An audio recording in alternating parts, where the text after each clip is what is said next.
네, 예배 오신 여러분을 예수 그리스도의 이름으로 환영하고 축복합니다. 우리 좌우에 계신 분들에게 좀 인사하십시다. 오늘도 주님이 우리와 함께 하십니다. 네, 우리 상황과 환경과 상관없이 하나님은 우리 예배를 받으시기에 합당하신 분이신 줄 믿으십니까?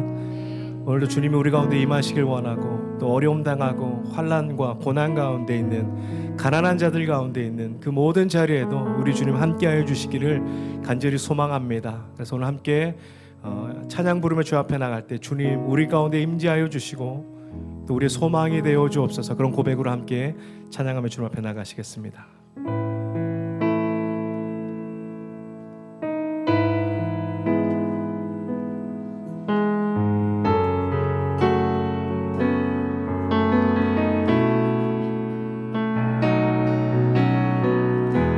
주를 위한 이곳에 예배하는 자들 중에 그가 찾는 이 없어 주님께서 슬퍼하시네. 주님이 찾으시네. 주님이 찾으시는 그 한 사람, 그의 배자, 내가 그 사람 되기 간절히 주께 예배하네. 주내로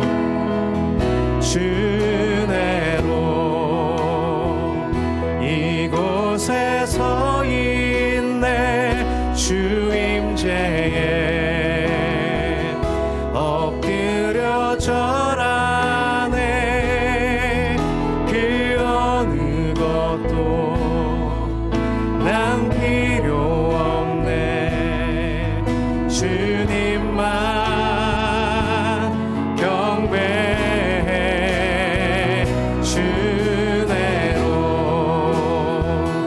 이곳에 서 있네. 주 임재에 엎드려 절하네. 그 어느 것도 난 필요 없네. 주님만 경배해. 다시 한번 고백합니다. 주를 위한 이곳에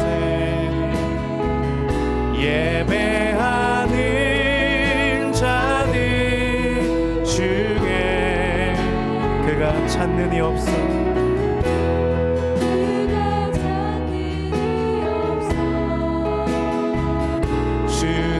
주님께서 슬퍼하시네. 주님이 찾으시는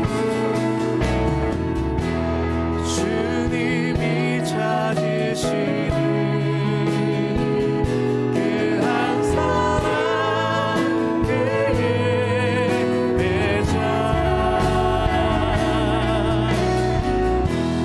내가 그 사람 되기 간절히 주께 예배하네. 주내로 이곳에 서 있네. 주 임재에 엎드려 절하네.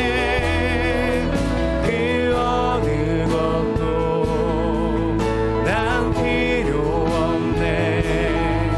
주님만 경배해. 그대로 이곳에 주 임재에 엎드려 절하네. 그 어느 것도 난 필요 없네. 주님 다시 한번 주내로 이곳에서의 내 주임새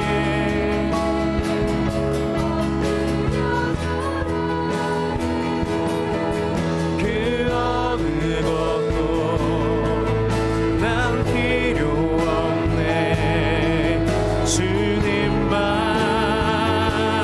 경배해 주내로 이곳에서의 주임새에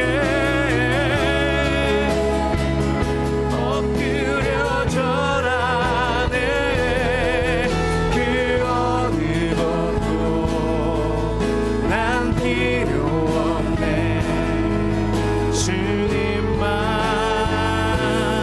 경배해 그 어느 것도 난 필요 없네 주님만 경배해 그 어느 것도 난 필요 없네 주님만 경배해 하나님 우리가 주님의 존전 앞에 나갑니다. 우리의 모든 상황들을 내려놓고 우리를 분주하게 하고 우리를 하나님의 음성으로 멀어지게 했던 모든 것에서부터 이 시간 모든 것을 내려놓고 주님의 임재 앞에 나가길 원합니다. 오늘 예배드리는 모든 각자의 심령마다 그들에게 필요한 주의 말씀들이 들려지게 하여 주시고 우리의 고백들이 되게 하시며 성령의 놀라운 임재가 있는 예배가 되도록 저희 가운데 함께하여 주옵소서. 다른 것 아닌 오직 주의 음성 듣기를 원하고 다른 것 아닌 주의 발등상 앞에 나가 우리 모든 것을 드리며 경배하는 예배가 되게 하여 주옵소서. 이 예배 가운데 주의 성령 친임재하여 주셔서 우리의 마음을 만지시고 회복시켜 주시고 싸매시고 고치시는 은혜가 우리 가운데 임할 수 있도록 좌정하여 주옵소서. 감사하며 예수님의 이름으로 기도드립니다. 아멘. 할렐루야. 주님 우리 가운데 함께 하시길 원합니다. 아멘. 우리 다시 한번 옆에 분들에게 주님 우리의 모든 것입니다 이렇게 좀 고백하겠습니다. 주님 우리의 모든 것입니다. 아멘. 우리 함께 찬양할 때 우리에게 주신 기쁨과 즐거움을 가지고 함께 박수치며 주 앞에 나가시겠습니다.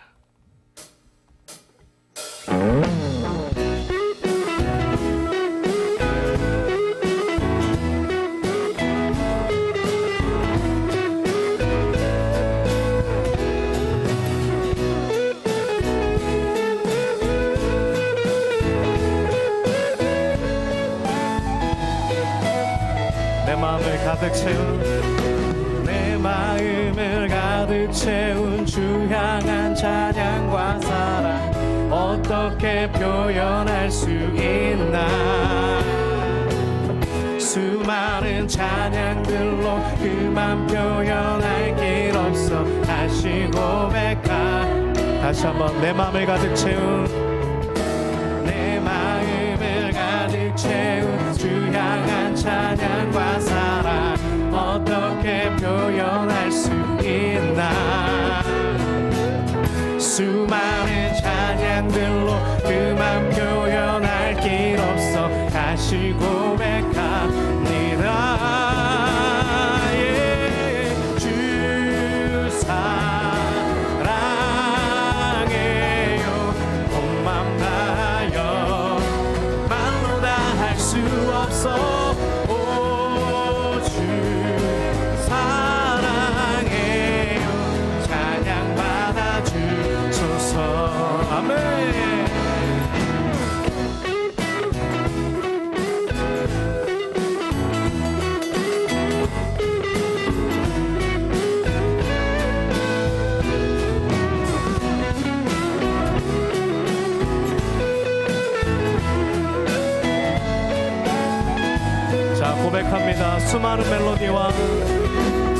수많은 멜로디와 찬양들을 드렸지만 다시 고백하길 원하네. 주님은 나의 사랑 삶의 중심 되시오니 주를 찬양합니다. 다시 한번 고백합니다. 수많은 멜로디와 찬양들을 드렸지만 다시 고백하길 원하네. 주님은 나의 사랑 삶의 중심 되시오니 주를 찬양합니다. 주 사랑 온 맘 다하여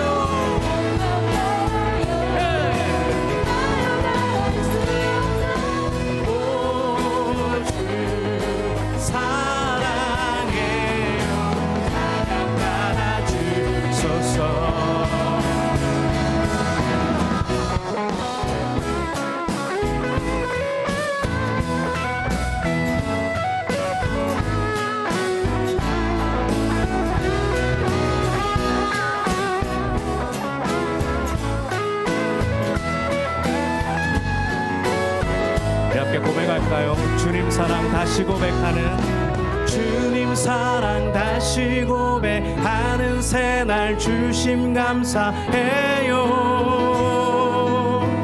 주님 사랑 다시 고백하는 새날 주심 감사해요.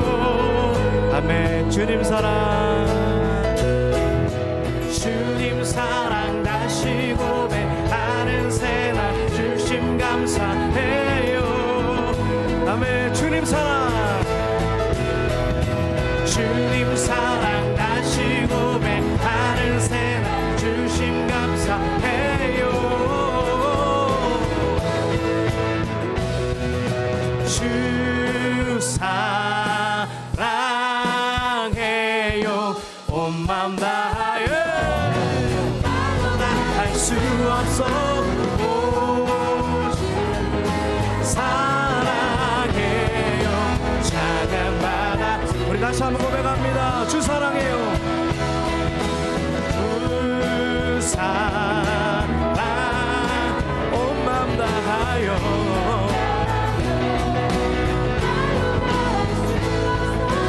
오 주 사랑해요.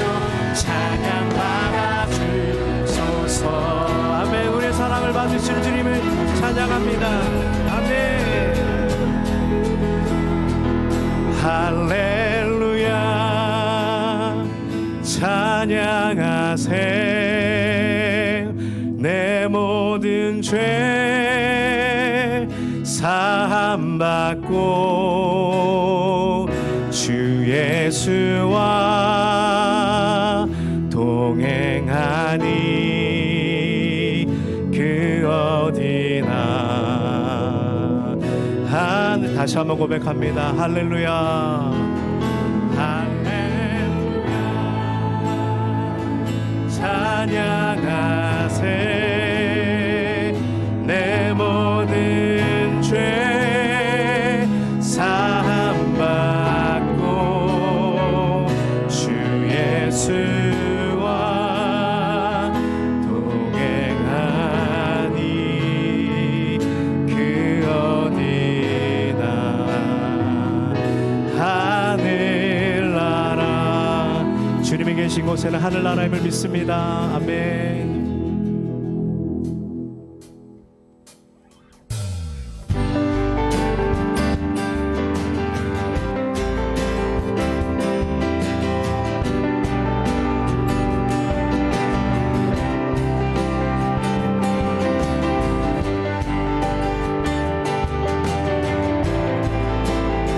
우리의 마음을 담아서 고백하며 찬양하겠습니다.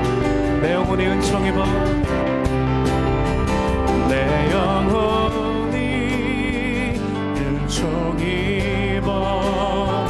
중한 죄짐 벗고 보니 슬픔 많은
주여 선포합니다. 할렐루야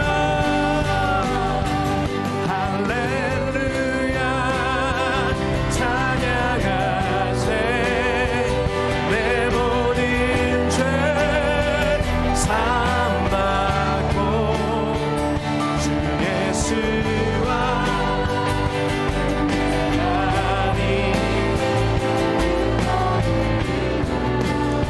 내 주여 내 맘 붙드사 내 주여 내 맘 붙드사 그곳에 있게 하소서 그곳은 빛과 사랑이 언제나 넘치오 내 주여 내 맘 붙드사 내 주여 내 맘 붙드사 그곳에 있게 하소서 그곳은 빛과 사랑이 언제나 넘치 다시 한번 고백합니다. 내 주여 내 주여 내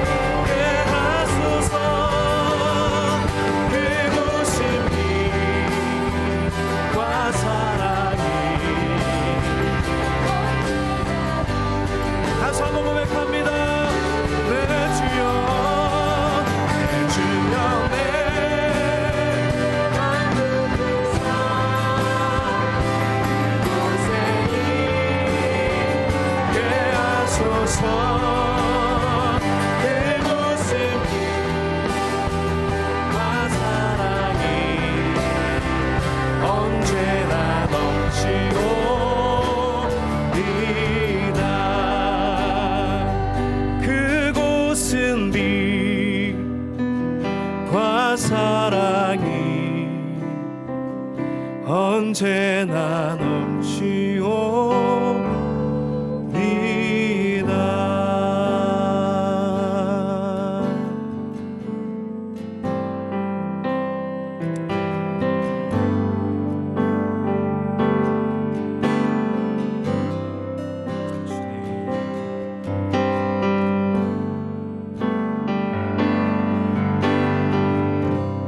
주를 사랑 주를 찬양 오직 내 할 말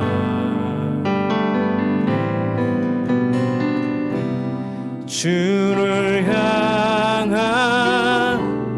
나의 사랑 날마다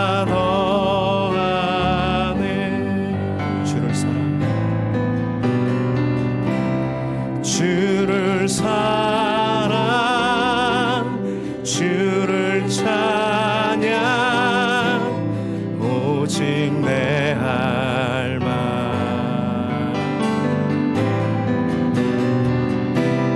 주를 향한 나의 사랑 날마다 더한 어떤 상황에도 주를 사랑 주를 사랑 주를 찬양 오직 내 할 말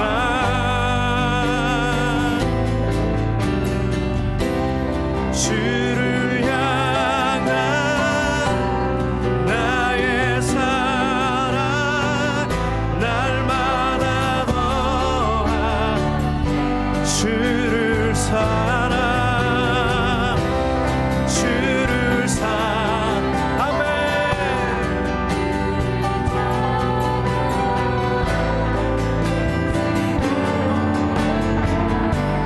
주를 향한 나의 사랑 우리 전심으로 두 손을 높이 들고 주를 사랑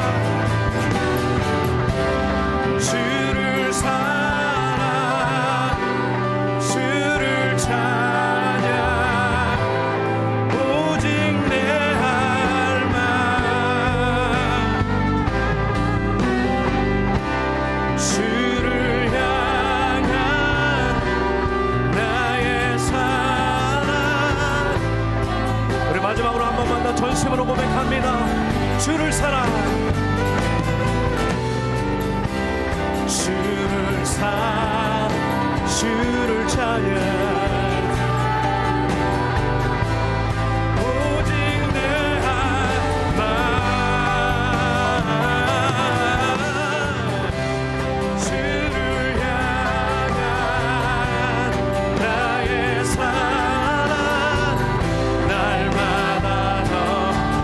함께 기도하며 나가겠습니다. 하나님, 우리 예배 가운데 주의 사랑이 고백되는 예배가 되게 하여 주시고, 성령의 임재가 있는 예배가 되게 하여 주시며, 우리의 상한 마음을 고치시는 예배가 되게 하여 주옵소서.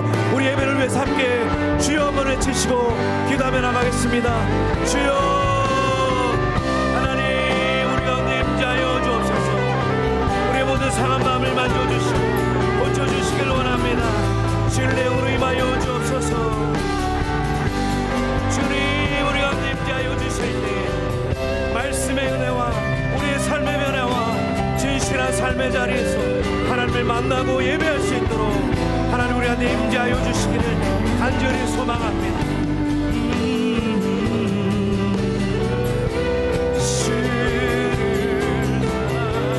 하나님, 우리 가운데 임재하여 주시되 우리 계속해서 기도하며 주 앞에 나가겠습니다.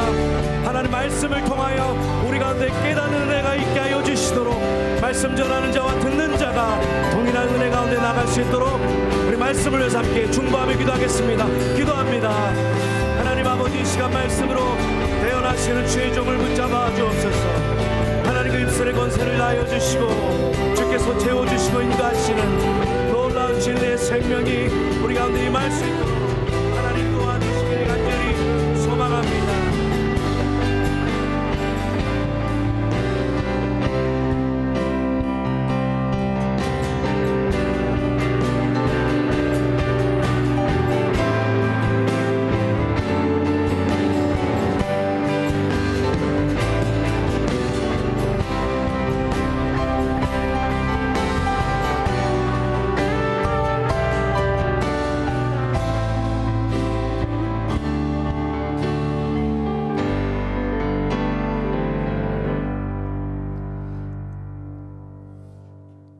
아버지 하나님, 아버지 하나님을 예배할 수 있어서 너무나 감사합니다.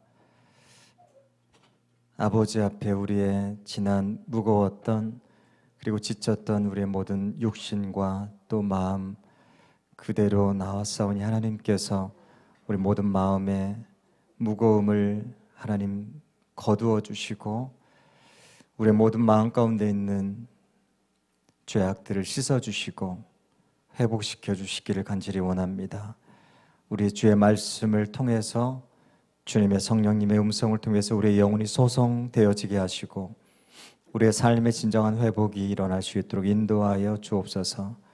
아버지 하나님, 다시 한번 주님의 귀한 말씀을 통하여서 우리의 영혼을 흔들어 깨우시며 하나님 슬픔 가운데 있는 또 하나님 병상 가운데 있는 우리 성도님들의 삶의 자리를 들고 일어날 수 있도록 인도하여 주시고 하나님의 의로와 격려가 끊이지 않도록 인도하여 주옵소서. 하나님, 이 귀한 나라를 축복합니다. 주께서 세우신 나라가 다시 한번 모든 권위자들로부터 백성에 이르기까지 하나님을 기억하는 민족 되게 하여 주시고 새롭게 출범하는 나라가 다시 한번 주의 겸손함과 주의 가난함을 허리에 띠를 띠고 백성을 섬기는 그러한 귀한 하나님의 나라가 되게 하여 주시고 또 많은 한국 교회가 하나님의 귀한 복음을 위하여 다시 한번 마음에 헌신하며 또 결단하는 그런 귀한 교회들로 주님 세워주시기를 원합니다. 주님, 이 시간 예배를 주께 맡겨드리며 예수님의 이름으로 기도합니다. 아멘.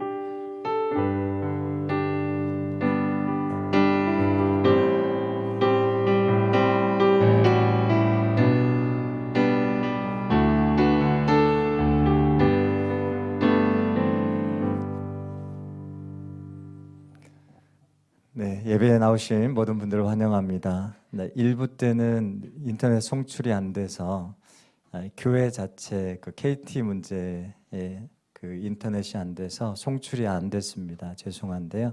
2부 때는 이제 다행히 됩니다. 우리 같이 비대면으로 같이 함께 참여하신 모든 분들을 축복합니다. 우리 함께 이 시간 찬양하면서 축복하시겠습니다.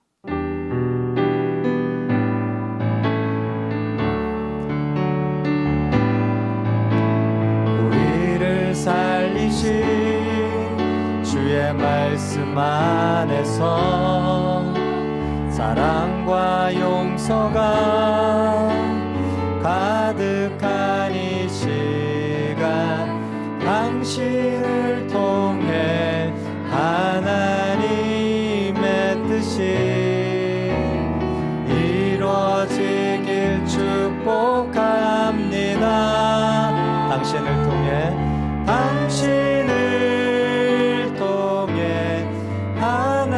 하나님의 뜻이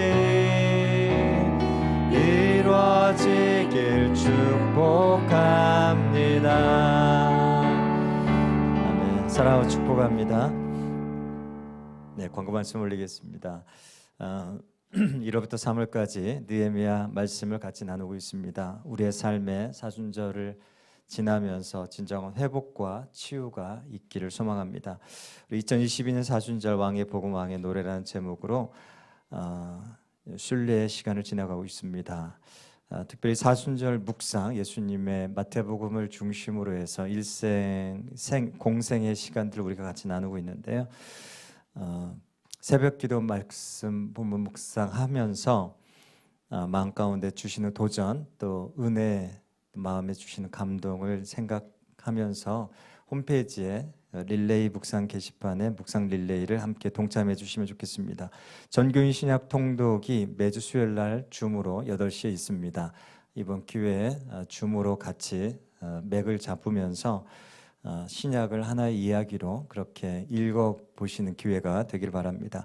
우리 고난주간 특별 새벽기도회 4월 11일부터 15일까지 5일 동안 한 끼 금식하면서 왕을 교체하라는 주제를 가지고 진행이 됩니다. 그래서 우리의 삶의 실제적인 삶의 주인이 바뀌는 은혜가 있기를 바라고요. 4월 17일 부활주일에는 새생명 축제가 있습니다.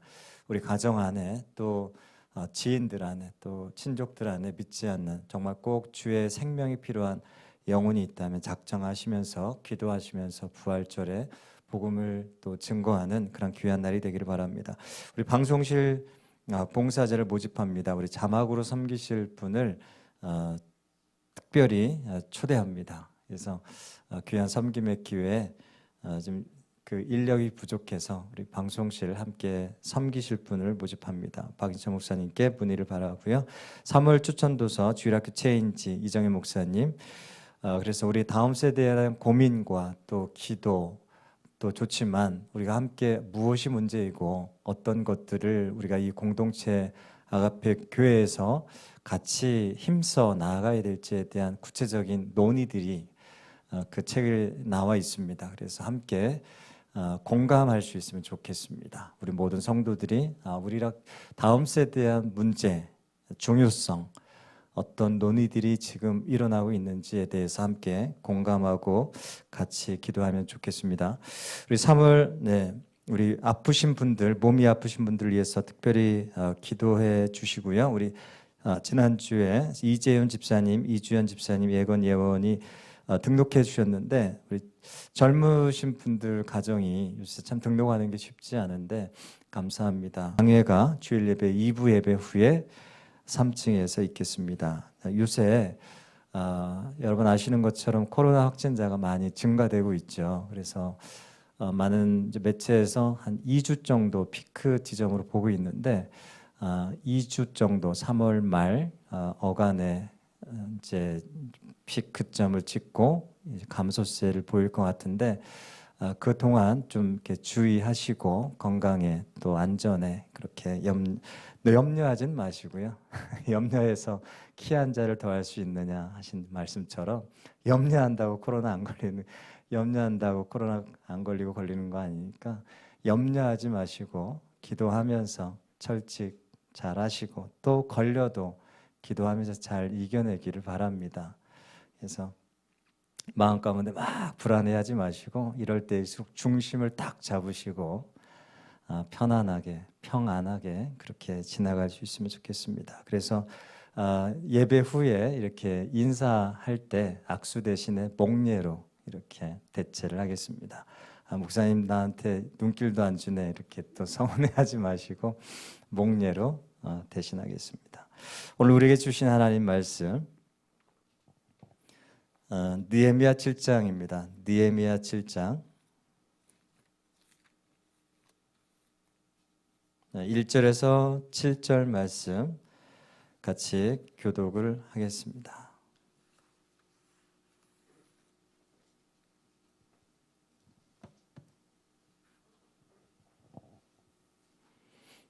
성벽이 건축됨에 문짝을 달고 문지기와 노래하는 자들과 레이 사람들을 세운 후에 네아오 하나니와 영문에 관한 하나냐가 함께 예루살렘을 다스리게 하였는데 하나냐는 충성스러운 사람이요 하나님을 경외함이 무리 중에서 뛰어난 사람.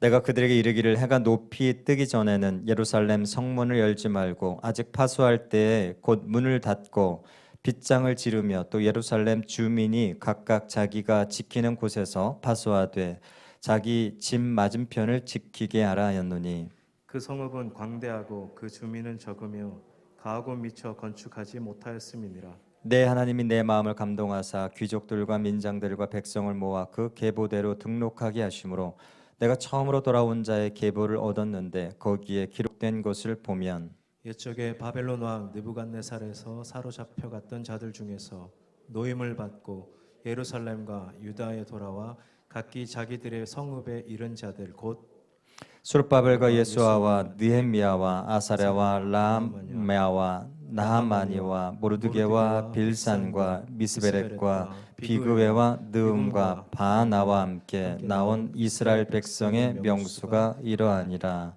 아멘. 네, 유현준 씨 많이 아시는 분들도 있을 것 같습니다. 홍대 건축학 교수인데요. 여러 가지 유튜브나 또 책을 통해서 건축에 대한 새로운 지평을 열었던 분입니다. 또 건축을 통해서 인문학을 통해서 건축학 이렇게 통섭의 그 학문을 하시는 분인데 이분이 쓴 책 중에 도시는 무엇으로 사는가라는 책이 있어요. 도시는 무엇으로 사는가. 이 책에 보면 이런 이야기를 합니다. 그 어떤 건축물은 그 시대, 당대 시대와 나라의 단면을 보여주는 그림이다. 여러분 어떻게 생각하십니까? 그 건축물은 그 당대 시대 그리고 그 나라의 단면을 보여주는 그림이라는 거죠. 다시 말하면 건축물을 우리가 볼 때 이렇게 랜드마크가 될 만한 여러 가지 건축물이 있지 않습니까? 서울에도요. 뭐 남산타워라든가 뭐 롯데타워라든가 이런 이제 큰 건축물이 주요 건축물이 있는데 이 건축물은 단순히 건축물로 끝나지 않는다는 거죠. 그러니까 건축물은 그 도시의 중요한 어떤 상징을 나타낸다는 말입니다. 그러니까 도시가 단순히 건축물 내지는 큰 공간들의 어떤 조합이 아니다. 그러니까 그 건축물을 보면 그 건축물 안에 새겨진 그 당대의 그 도시 안의 사람들이 무엇을 욕망하는가, 무엇을 추구하는가, 그 욕망하는 언어들이 그 건축물 안에 새겨져 있다는 거예요. 그리고 그 도시의 공간 안에 곳곳에 그 도시의 사람들이 그때 당대의 사람들이 정말로 추구하는 욕망하는 그 언어들이 그 도시의 공간들 안에 새겨져 있다는 겁니다. 저같이 이제 건알못이 뭘까요? 건축을 알지도 못하는 건알못은 건축을 아무리 뜯어봐도 저 건축물 안에 도대체 무엇이 어떤 메시지가 새겨져 있는지는 전혀 저는 모르죠.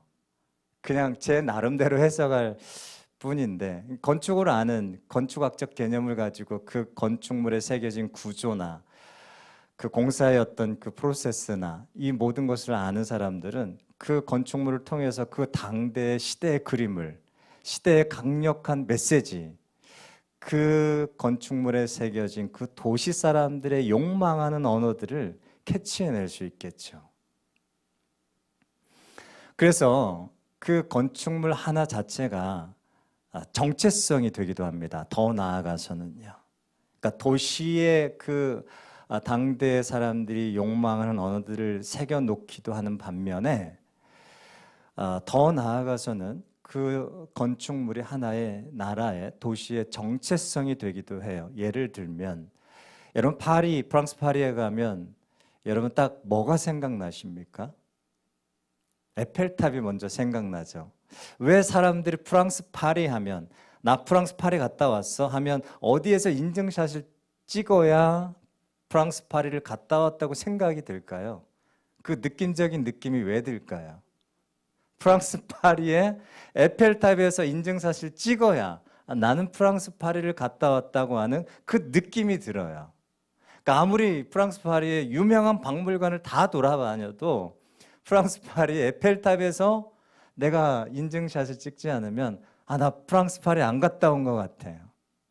프랑스를 안 갔다 온 것 같아요.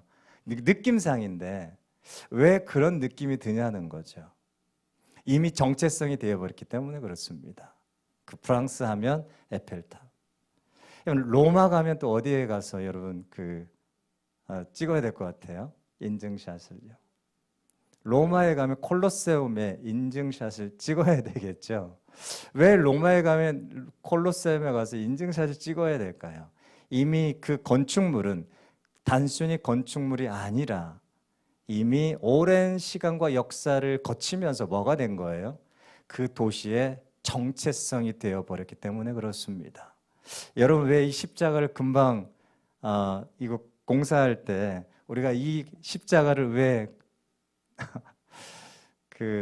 다 LED 전광판으로 못 할까요? 왜 못 할까요? 쉽게. 왜 이 모든 건축물에는 뭐가 있어요? 하나하나가 상징이 있고 역사가 있고 그 하나하나가 정체성이 담겨져 있어요. 크고 작은. 이런 것입니다. 왜 정체성이 될까요? 그러면 왜 정체성이 될까요? 예를 들어서 이집트에 가면 여러분 뭐가 생각나십니까? 피라미드 생각나시죠? 저도 피라미드 못 봤어요 아직도. 피라미드 생각난다면 이집트 하면 피라미드예요.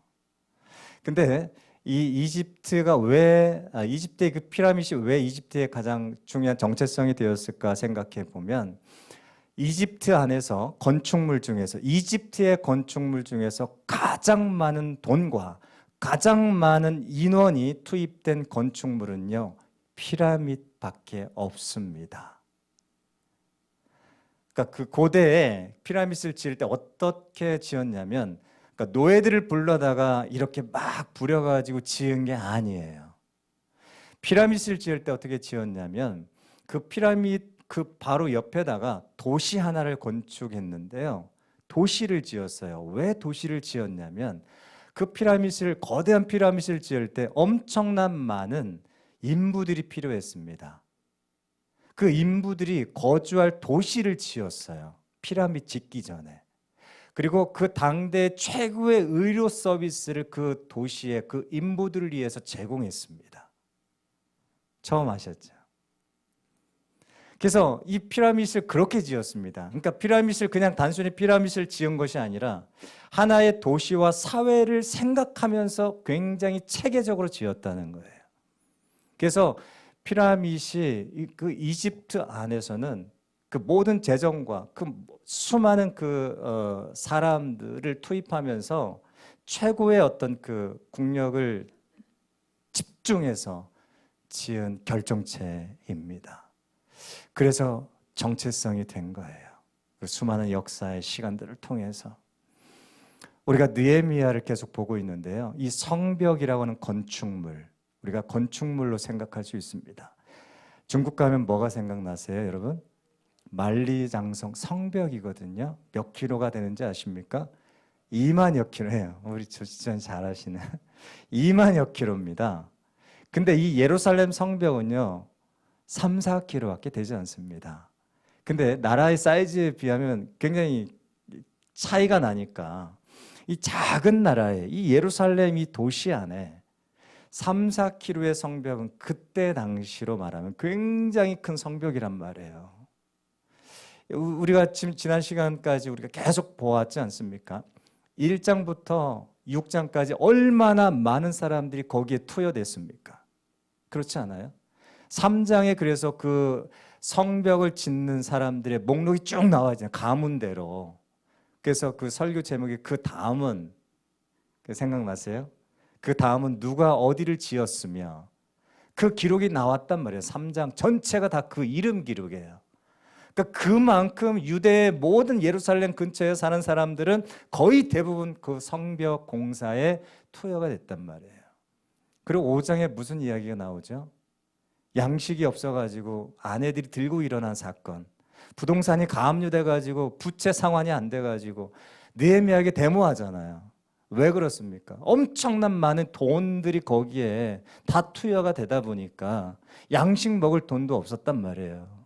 그러니까 가장 많은 재정과 가장 많은 인원이 이 성벽 프로젝트에 3, 4km 이 성벽 프로젝트에 동원이 됐단 말이에요.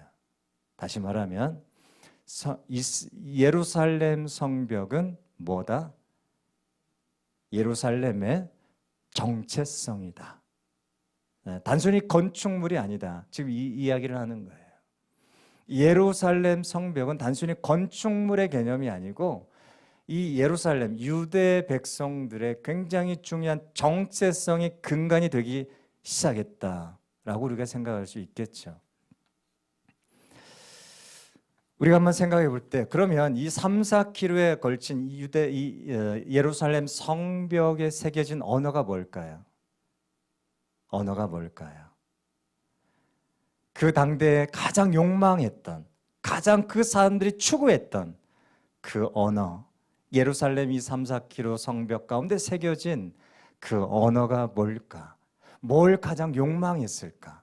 무엇을 가장 목적했을까? 무엇을 가장 추구했을까? 그 성벽을 보면 알 수 있거든요. 그 성벽을 자세히 우리가 보면 알 수 있겠으나 우리가 성벽을 볼 수 없으니 우리가 이 텍스트로 이 성벽을 한번 자세히 살펴볼 필요가 있습니다. 여러분 그 7장 4절 말씀을 같이 한번 읽어볼게요. 시작이요. 그 성읍은 광대하고 그 주민은 적으며 가옥은 미쳐 건축하지 못하였음이니라. 오늘 말씀 가운데 그 성읍은 광대하다 표현하잖아요. 그 성읍은 광대하다. 그러니까 3, 4km의 성벽을 쌓고 보니 뭐가 생긴 거예요? 큰 공간이 생긴 거죠. 그래서 오늘 말씀에 그 성읍은 광대하다라고 표현했어요. 그러니까 3, 4km의 성벽을 다 이렇게 삥 둘러서 쳐놓고 세워놓고 보니까 그 안에 3, 4km만큼의 큰 공간이 생긴 거예요. 건축의 공간. 그 건축의 공간이 아까 처음 서두에서 말씀드린 대로 도시는 공간이 아니다. 공간의 그냥 무질서한 조합이 아니라 그 공간과 공간 사이에 뭐가 있다고 그랬어요, 제가? 욕망하는 그 도시 사람들의 당대에 욕망하는 언어가 새겨져 있다고 말씀드렸죠. 그러니까 이 3, 4km 예루살렘 성벽이 엄청난 큰 공간이 생겼는데 그 공간이 그냥 공간이 아니라 그 공간을 잘 묵상해 보면 그 당대 느헤미야를 포함해서 유대 백성들이 무엇을 가장 욕망했나 그걸 알 수 있다는 거예요. 그러면 구체적으로 그 큰 공간이 생겼는데 이 공간 안에 무엇을 누구를 세우느냐에 따라서 어떤 정체성을 갖고 있느냐를 우리가 볼 수 있겠죠. 그렇죠? 자, 그래서 누구를 세웠는지 한번 보겠습니다. 7장 1절의 말씀 같이 한번 보겠습니다. 시작. 성벽이 건축됨에 문짝을 달고 문지기와 노래하는 자들과 레위 사람들을 세운 후에, 자, 오늘 말씀 가운데 누구를 세웠어요? 딱 세 부류의 사람이 나오는데 첫 번째 누구 세웠어요? 그 큰 공간 안에 첫 번째 문지기 세웠어요. 여러분 성벽에 문지기 세우는 거 이상해요, 이상하지 않아요? 당연하죠. 각 게이트마다 그 만리장성도 보면 여러분 제일 많이 가시는 성벽이 어디냐면요, 빠다링이에요. 팔달령이라고 혹시 들어보셨습니까? 그 빠다링이인데 그 게이트에 딱 하나예요. 그 게이트 여러 게이트가 있잖아요. 여러 성벽들 문이 있잖아요. 그 문지기를 세우는 건 너무 당연합니다. 근데 그 두 번째 불 위에 누구를 세웠어요? 보시면 노래하는 자, 그리고 누구요? 레이 사람들을 세웠다. 여러분 이게 잘 생각해 보세요. 상식에 맞아요? 상식에 맞지 않아요? 이 상식에 안 맞아요. 노래하는 사람은 지금 어떤 사람들을 말합니까? 찬양대를, 지금으로 말하면 찬양대를 말해요. 노래, 예배를 돕는 사람이죠. 그렇죠? 예배에 참여하고 예배에 돕는 사람이에요. 두 번째, 레위 사람들 어떤 사람이죠? 레위 사람들. 역시 성전에서 예배 때 주께서 말씀하신 그 레위 족속들마다 그 가문들마다 하나님께서 그 맡겨주신 그 성전에서 해야 될, 제사장을 도와서 해야 될 허드렛 일부터 시작해서 예배에 관련된 모든 일을 다 섬기는 사람들, 선택받은 백성들이 레위 사람들이거든요. 다시 말하면 노래하는 사람과 레위 사람들은 무엇을 위해서 존재하는 사람들이죠? 예배를 위해서 존재하는 사람들입니다. 하나님이 특별히 선택하신 사람들. 여러분 이게 상식에 맞는다고 지금 생각하세요? 이거 상식에 맞지 않는 이 선택이에요. 그 3, 4km의 그 공간을 가장 먼저 세운 사람이 누구냐면 노래하는 사람과 레위 사람들이에요. 잘 안 맞는 겁니다. 만약에 여러분이 느헤미야라면 누구를 먼저 세우겠어요? 제가 질문을 드리겠습니다. 첫 번째, 내가 느헤미야라면 활 잘 쏘는 사람, 저같이 눈이 좋아서 저 멀리까지 1, 2km를 볼 수 있는 그 근시안이 아니고 뭐죠? 근시안이 아니고 뭐죠? 원시안. 감사합니다. 원시안을 가진 사람, 몽골 사람들, 제가 그 물란받으러 갔을 때 이 초원의 사람들은요 눈이 2.0이래요. 제가 안 믿겨졌는데 2.0이어서 왜 그렇게 발달이 됐냐면, 왜 그렇게 진화가 됐냐면, 왜 그렇죠? 저 초원에 멀리 있는 그 사냥할 때 필요한 눈이잖아요. 2km를 본대요. 2.0. 그 정도는 아니더라도 정말 이렇게 반짝반짝하고 뭔가 이렇게 굉장히 민첩하고 있죠. 활을 잘 쏘거나 아니면 정말 칼을 잘 쏘거나 정말 용기 있는 용사거나 장골이 장대한, 이런 사람들을 세울 것 같아요. 이런 사람들 첫 번째. 두 번째, 오늘 본문의 말씀처럼 노래하는 사람들을 세운다. 예배에 필요한 레위 사람들을 세운다. 우리 서집사님 어제 결혼식 하셔서 피곤하실 텐데 누구를 세우실 것 같습니까? 1번이에요? 2번이에요? 1번이죠. 그렇죠. 1번입니다. 1번. 제가 느헤미야라도 1번을 세울 것 같아요. 근데 느헤미야는 정말 어처구니 없게 2번을 세웠거든요. 노래하는 사람과 레위 사람. 왜 그랬을까요? 사람은요 가장 중요한 곳에 중요한 물건을 거기다가 놓습니다. 제가 중국에 있을 때 저희 방에 거실에 뭘 갖다 놓은지 아십니까? 거실에다가 책장 5개를 쭉 세워놨어요. 제 방식입니다.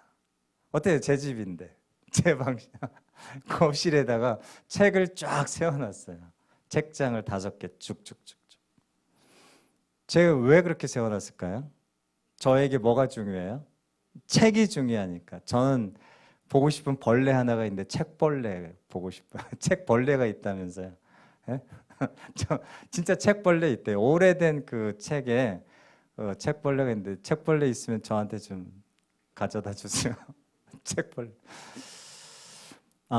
사람은 가장 중요한 곳에 중요한 것을 놓거든요. 예루살렘 성벽이 다 그 큰 공간이 갑자기 생겼는데 거기다가 느헤미야가 가장 먼저 세운 사람이 활 잘 쏘는 사람이 아니고요.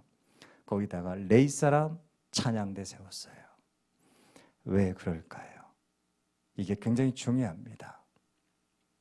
적어도 느헤미야의 마음 속에는 예루살렘은 누가 지킨다? 예루살렘은 인간의 칼이 지키는 게 아니라는 믿음이 있었어요. 예루살렘은 인간의 칼이 지키는 게 아니고, 인간의 방패가 지키는 게 아니고, 인간의 용사가 지키는 게 아니고, 거룩한 하나님의 임재가 예루살렘을 지킨다는 믿음이 있었어요. 우리의 관점이 다르죠? 관점이 다른 거예요. 예루살렘은 나의 칼과 방패가 지키는 게 아닙니다.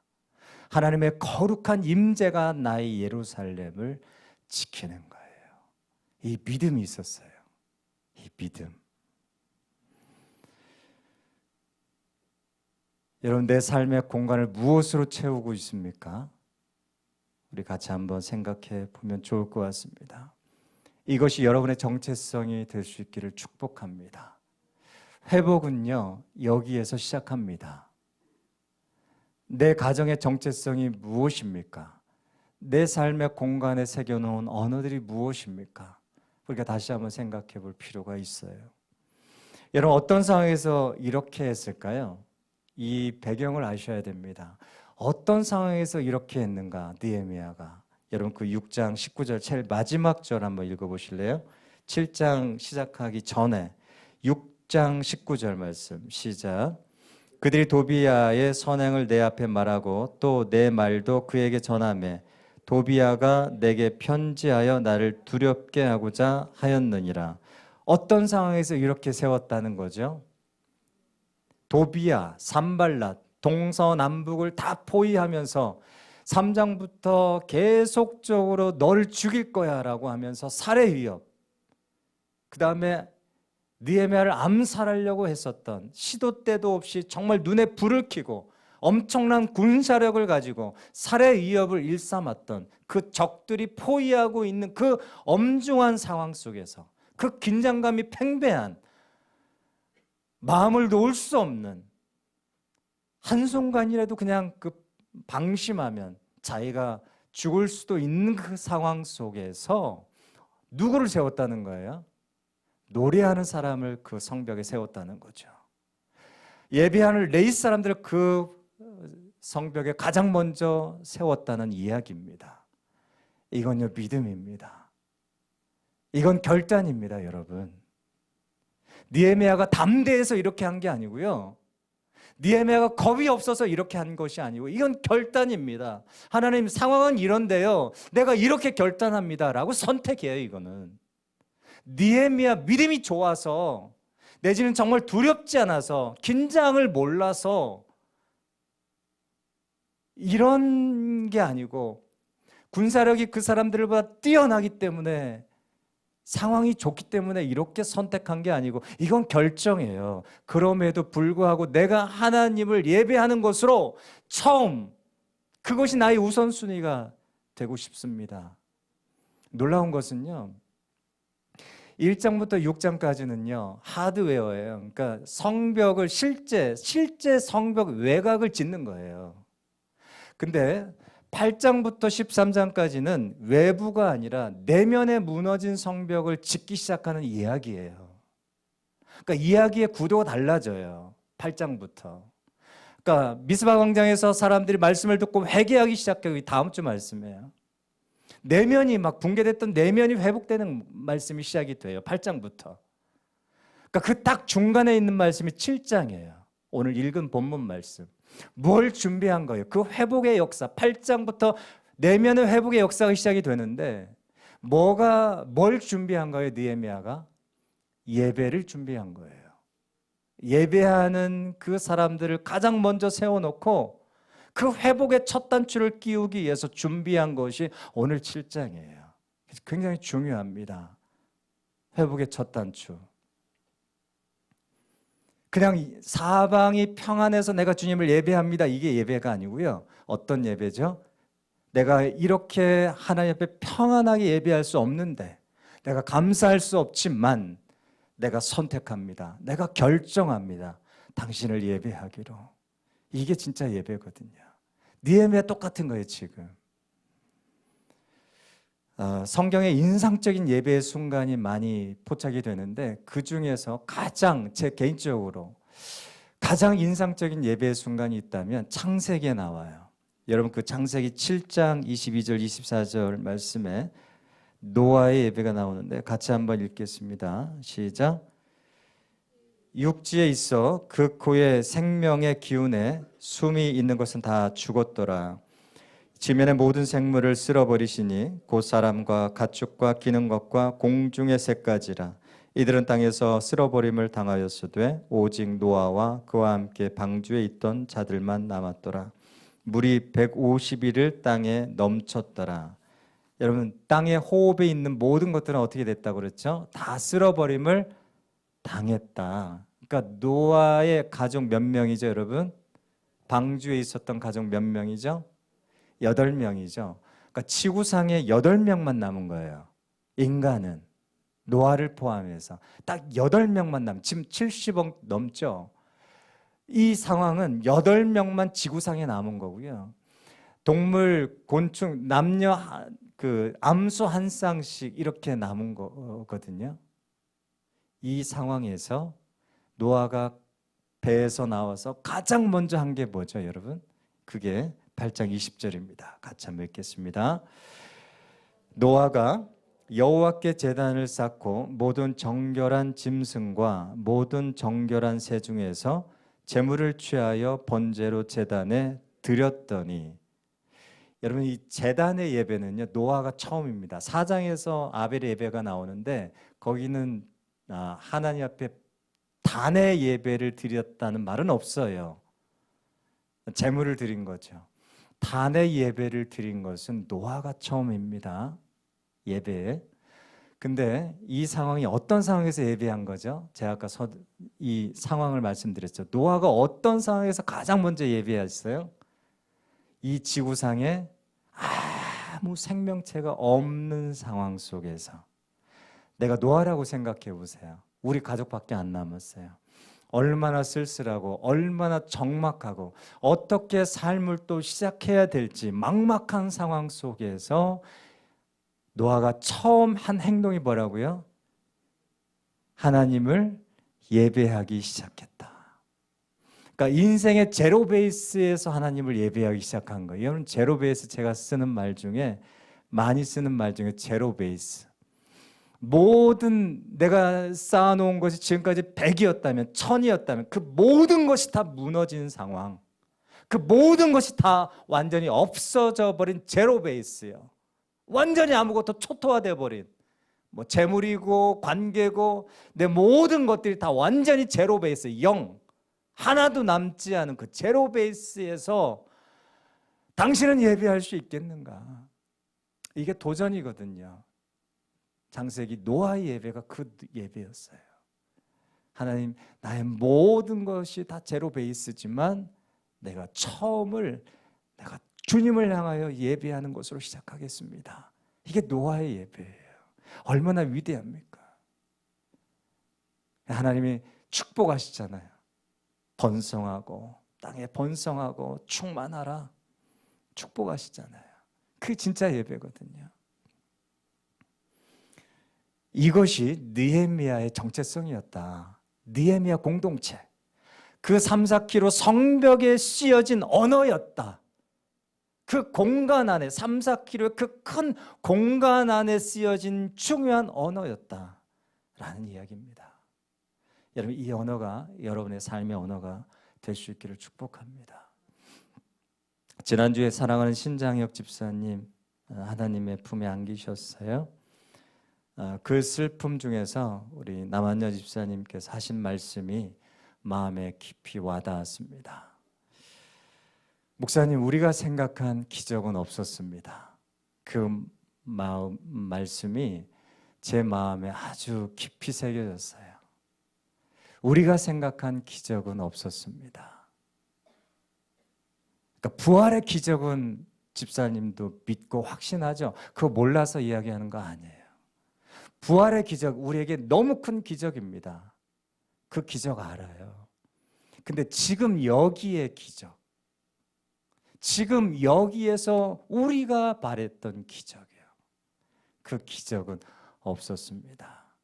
35여일 동안에 중환자실에서 사투를 벌이는 동안에 하나님께서 우리 집사님을 그렇게 깊이 있게 다루시고 너무 주님을 깊이 배우는 그런 너무나 소중한 시간이었다고 이야기를 하셨어요. 돌아오면서 제 마음 가운데 지워지지가 않았어요.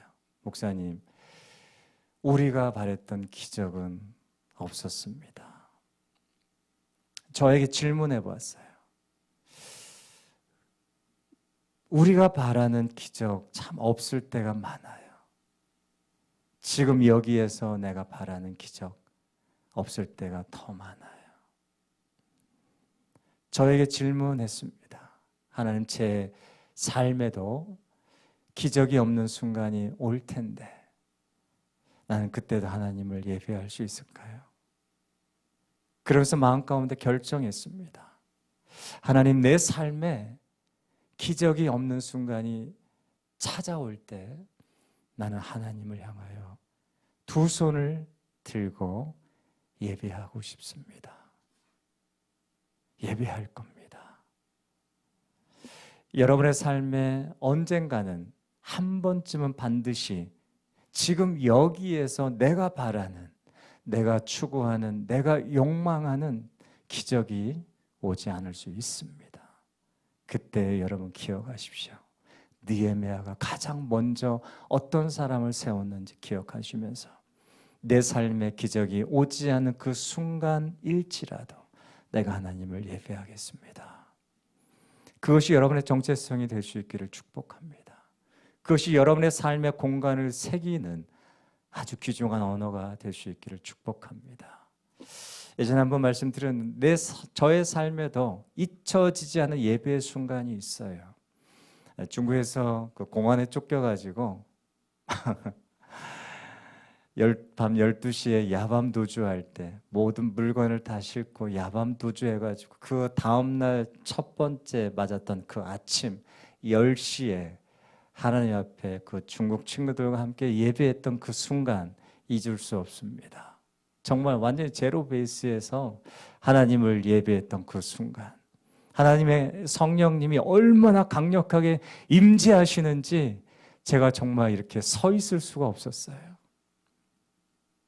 제가 정말 서 있을 수 없을 만큼 주의 성령 하나님께 저를 압도하시고 강력하게 임재하시는 그 순간을 잊을 수가 없습니다. 우리의 삶의 제로 베이스, 우리의 삶에 기적이 없는 그 순간에, 우리의 삶에 긴장감이 넘치는 그 순간에 하나님, 그럼에도 불구하고 예루살렘을 지키는 것은 주의 거룩한 임재입니다. 이 믿음으로 나아가시기를 축복합니다. 마지막으로 61절 62절 말씀 같이 한번 읽어볼까요? 시작. 데멜라와 델하르사와 그룹과 압돈과 임멜로부터 올라온 자가 있으나 그들의 종족이나 계보가 이스라엘에 속하였는지는 증거할 수 없으니 그들은 들라야 자손과 도비야 자손과 느고다 자손이라 모두가 642명이요. 아멘. 자, 오늘 말씀에 보면 사람 이름이 거의 85% 이상이에요. 이 7장도. 설교자는 이런 본문을 만나면 참 난감합니다. 3장도 너무너무 고생했어요. 7장도 정말 이 말씀을 어떻게 전해야 되는가 난감합니다. 근데 61절 62절 말씀에 왜 이 사람들을 기록해 놨을까요? 오늘 말씀에 보면 그 특징이 뭐냐면요, 61절 중간에 나오죠. 그들의 종족이나 계보가 이스라엘에 속하였는지는 뭐 할 수 없으니 증거할 수 없으니. 이 사람들을 그럼 왜 여기다 계보에다 넣는단 말입니까?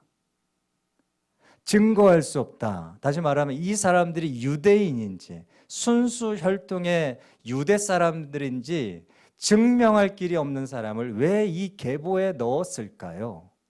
이 3, 4km 성벽에 거주할 사람들로 왜 이 귀중한 이 누구를 채우느냐가 굉장히 중요한데 이 사람들, 그러니까 유대 사람들처럼 혈통 따지는 사람이 없어요.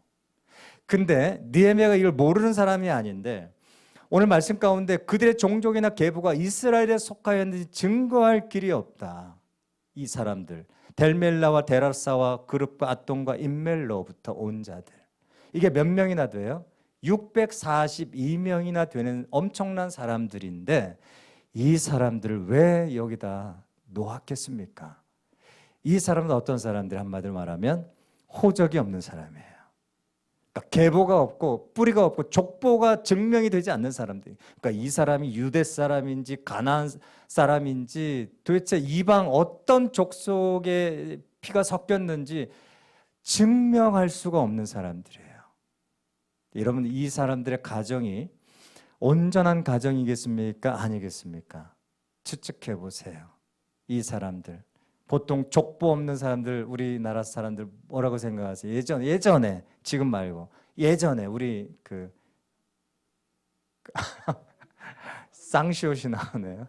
쌍뭐 이렇게. 그렇죠.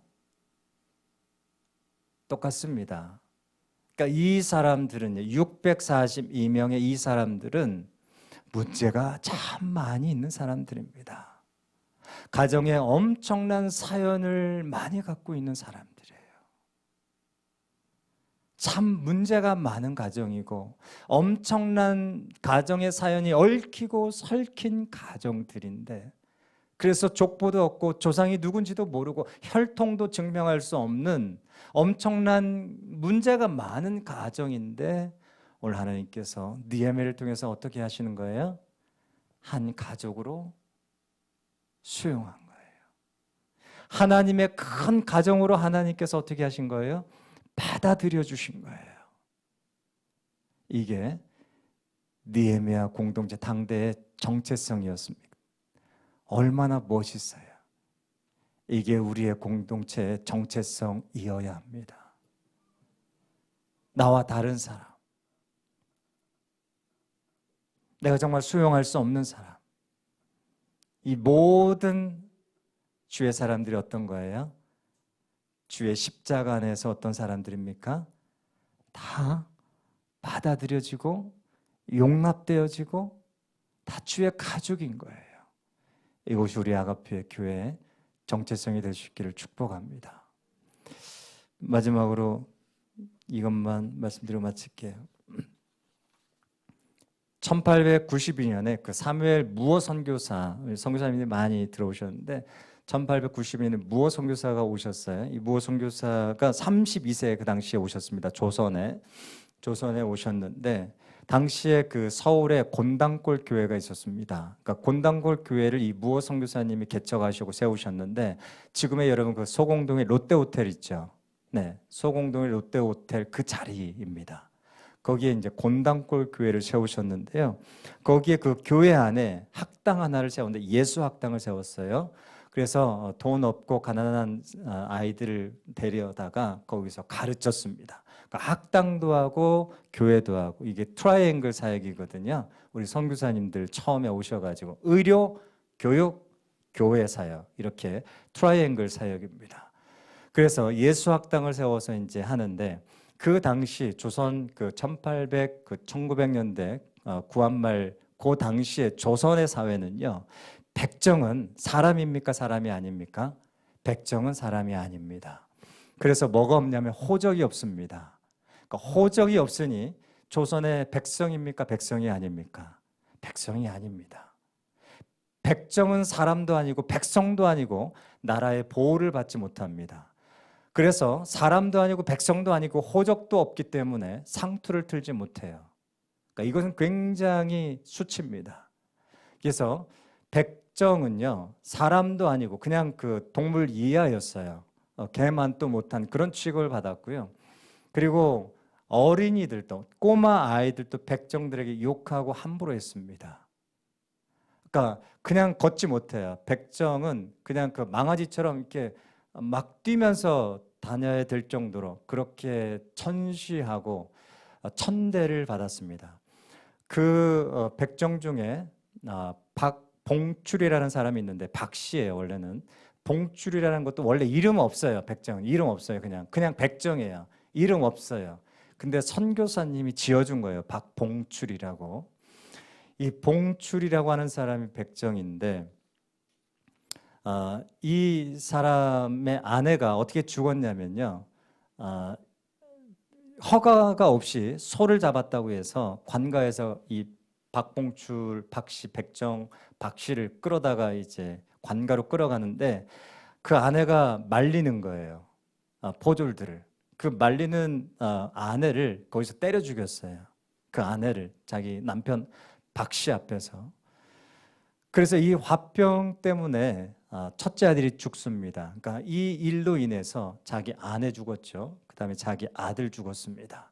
이제 둘째 아들 하나 남았는데 둘째 아들을 어디에다 넣었냐면 예수학당에 넣었어요.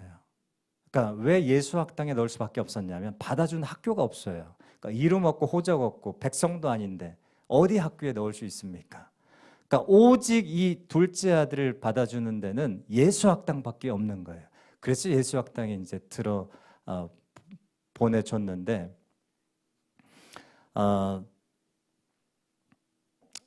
어느 날 그 무어 선교사가 그 고쳐졌어요. 이 박봉출 이 박씨가 죄송합니다. 성춘이네요. 박성춘. 네. 봉출은 그 저기 그 둘째 아들이고요. 박성춘이 이제 그 장티부스에 걸렸습니다. 지금 이제 장티부스는 큰 병이 아니지만 그 당시 장티부스는 굉장히 큰 전염병이지 않습니까?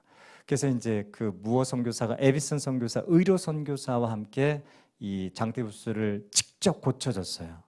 근데 이게 놀라운 사건은 뭐냐면 에비슨 선교사와 이 무어 선교사는요, 그 당시 고종 황제의 시의였습니다.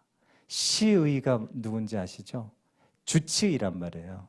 그러니까 한 나라의 황제의 주치의가 직접 누구를 고쳐준 거예요? 백정 박씨를 고쳐준 거예요. 그러니까 백정 박씨 입장에서 어떻게 된 겁니까? 너무너무 이거 황송한 거예요. 너무 감사한 거예요. 네, 그렇죠? 그래서 박성춘이 무어 선교사의 그 도움을 입어가지고 조정에 그 백정의 그 인권을 위해서 해방을 위해서 탄원을 넣습니다. 근데 놀랍게 2년 후에 1894년에 갑오경장이 일어나면서 이 탄원이 받아들여져요. 그리고 나서 백정이 이제 해방이 되고 호적을 갖게 됩니다. 이게 이제 그 역사예요. 그래서 너무 기쁜 거죠. 상투를 틀고 예배에 처음 이제 그 건당골 교회 예배에 드린 거죠. 근데 문제는 여기서부터 생기는 거예요. 양반 성도님들이 불쾌한 거예요. 갑오경장을 통해서 이제 정책적으로 어떻게 된 겁니까? 백정도 백성이 된 거예요. 호적을 갖고 당당히 이제 조선의 백성으로 예배를 드리는데 누가 불편한 거죠? 양반 성도님들이 불편한 거예요. 백정놈들하고는 도저히 같이 예배를 못 드린다. 그래서 나왔습니다. 나와가지고 세운 교회가 여러분 홍문동 교회입니다. 홍문동 교회에서 양반들만 예배를 드렸습니다. 그러니까 이 박성춘이가, 성춘은 뭐냐면 이룰성자에다 봄춘자예요. 그러니까 봄이 됐다라는 뜻인, 이게 선교사님 또 지어준 거죠.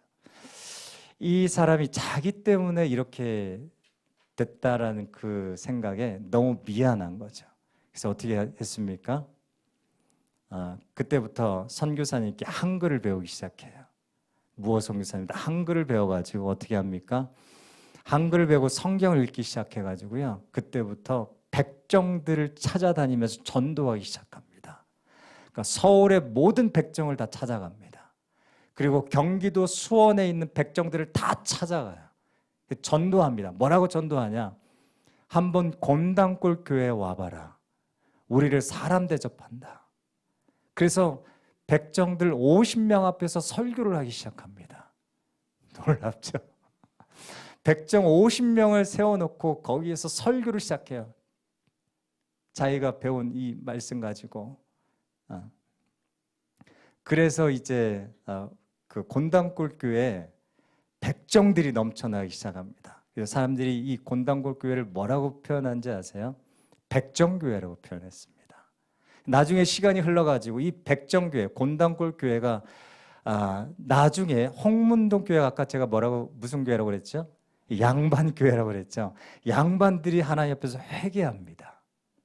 홍문동에 양반들로만 이루어진 이 홍문동의 성도님들이 회개하고 다시 어디로 오냐면요, 곤단골 교회, 백정교회로 다시 합해져요. 그래서 세워진 교회가 중앙교회입니다. 중앙교회, 지금의 어떤 교회의 전신이냐면, 여러분 그 승동교회 아시죠?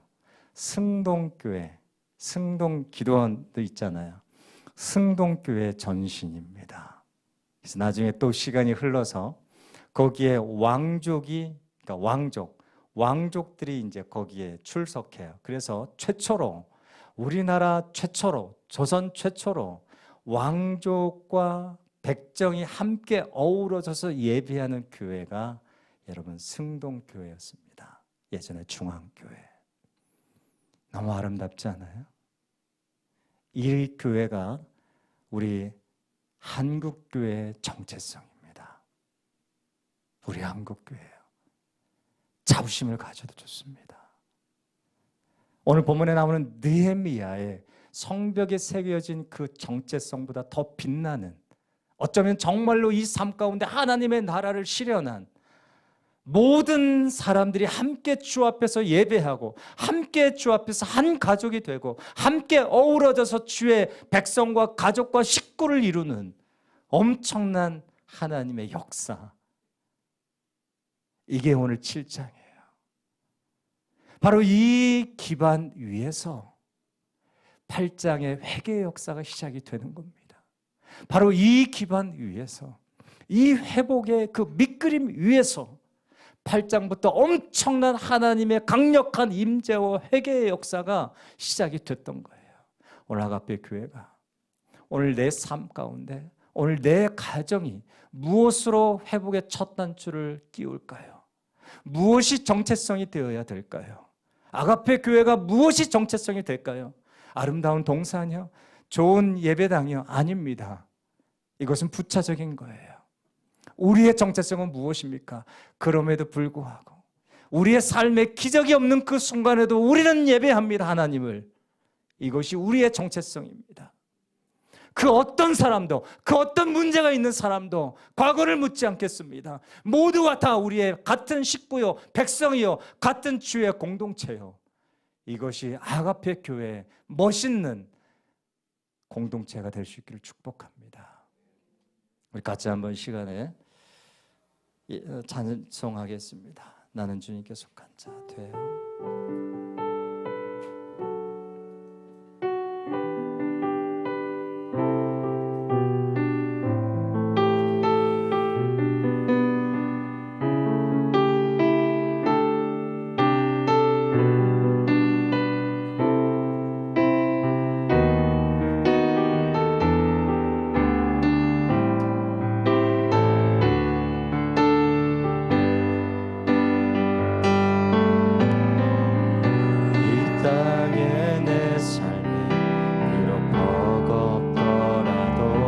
주님의 선하심, 주님의 선하심 나 믿으며 가리. 이 작은 자통에, 이 작은 자통에 주가 이루어 가시니. 감사로 사는 삶, 감사로 사는 삶 나 살기 원함. 이 땅에 내 삶이, 이 땅에 내 삶이 비록 버겁더라도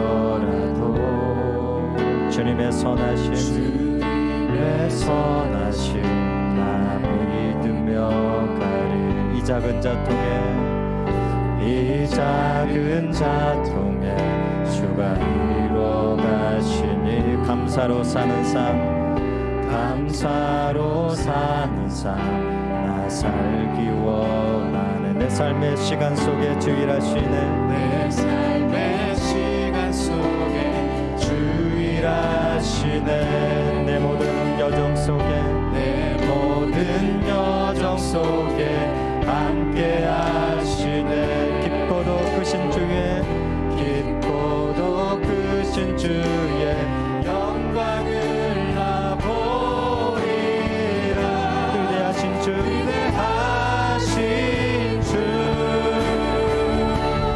나는 주님께 속한 자 되어 주의 나라 위에 전심으로 살리라 주의 마음에 강한 자 되어 아끼신 소명이 이루리 우리 함께 시간 기도합시다. 하나님 내 삶에 기적이 없는 순간에도 주님을 예배하기로 결정합니다. 하나님 내 삶에 하나님 내가 원하는 내가 바라는 내가 소망하는 내가 기도했던 그 기적이 일어나지 않는다 할지라도 내가 주님을 향하여 이 두 손을 들겠습니다. 우리가 한번 시간 그렇게 기도하면서 하나님 그것이 나의 삶의 정체성 그것이 내 가정의 정체성이 되게 하여 주옵소서. 우리 한번 시간 같이 기도하겠습니다. 아버지 하나님 회복을 주시옵소서. 우리의 삶 가운데 다시 시작되는 그 삶에 아버지 하나님 기적이 없는 삶에도 하나님 내가 바라고 소망하는 내가 욕망하는 내가 기도했던 그 삶의 기적이 있지 않는다 할지라도 내가 두 손을 들고 하나님을 예배하기를 원합니다. 나의 생명 되신 하나님을 향하여 예배하기를 원합니다. 나의 전심으로 주님을 예배하기를 원합니다.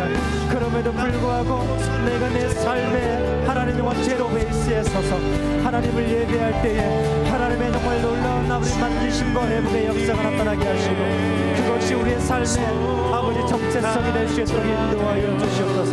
아가페 공동체가 아버지 642명의 아버지 문제가 많았던 대부가 없었던 사람들 받아주고 용납하는 아버지 그런 귀한 하나님의 공동체가 되게 하여 주옵소서. 맡기신 소명이 이룬 나는 주님께 속한 자 되어 나는 주님께 속한 자 되어 주의 나라 위에 전심으로 살리라 주의 마음에 강한 자 되어 맡기신 소명이 이루리.